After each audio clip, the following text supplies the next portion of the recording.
Welcome to An Alternate Hue. I'm Hugh Anderson, and this is what caught my attention recently. Is a big music album about to drop? You might want to watch the road. A study found that traffic fatalities increased in the United States by nearly 15% on the same days as the biggest album releases. Researchers from Harvard Medical School studied driver behavior and found more smartphone use and a lot more distraction on days when the likes of Taylor Swift, Bad Bunny, and Kendrick Lamar dropped the new music. The researchers wrote that data suggests that mobile devices use occurs in up to 50% of car trips that result in a crash, fatal or otherwise. They were frustrated, though, by the lack of real-world empirical evidence of the impact on traffic fatalities of new distractions created by smartphones, especially streaming media. Now, it would have been unethical to have randomized experiments involving intentionally distracted drivers, so the study's authors sought another way. They tried to find another arbitrarily timed event that might cause more drivers to use their smartphones on certain days and then look to see what they did to traffic fatalities. They found that album release dates were variable.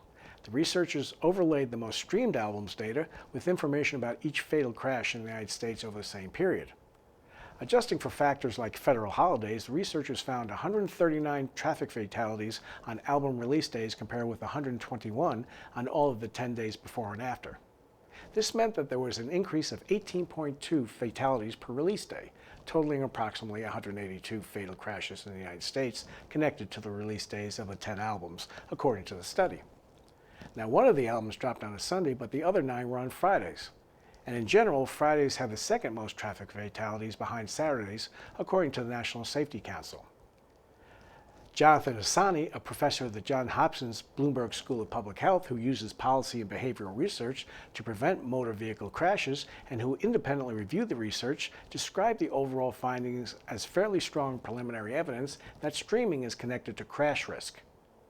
Referring to the approximately 40,000 fatal car crashes annually in the country, he said, quote, "I think the bigger question here is, how is it even acceptable where 120 people dying every day is the cost of getting around in this country? That's like a plane crash or two every week, and this is adding 18 deaths."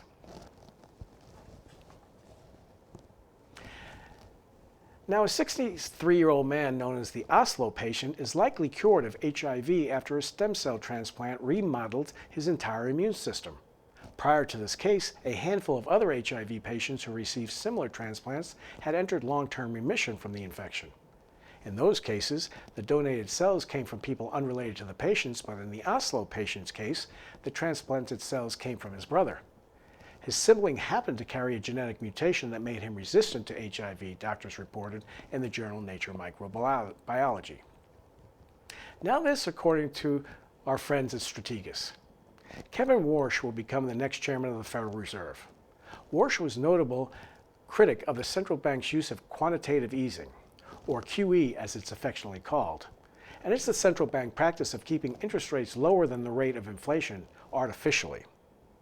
In the Fed's case, it was buying U.S. Treasuries and a wide array of private debt instruments like mortgage-backed securities, distorting the true cost of capital.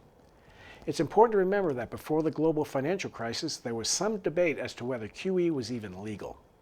Because the Fed is comprised of a group of political appointees who are not directly accountable to the American people, such extraordinary measures were only to be used in the context of exigent circumstances. Now, the not-so-great recession of 2008 and beyond would certainly qualify, but the problem was it remained in force to solve all the world's problems, from unemployment to social justice to even climate change, long after the crisis had passed.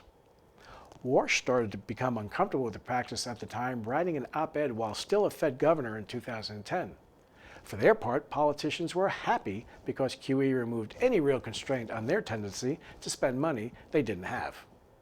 With the benefit of hindsight, nearly perpetual financial repression from 2008 through March 2022 led to a variety of economic sins and unintended consequences.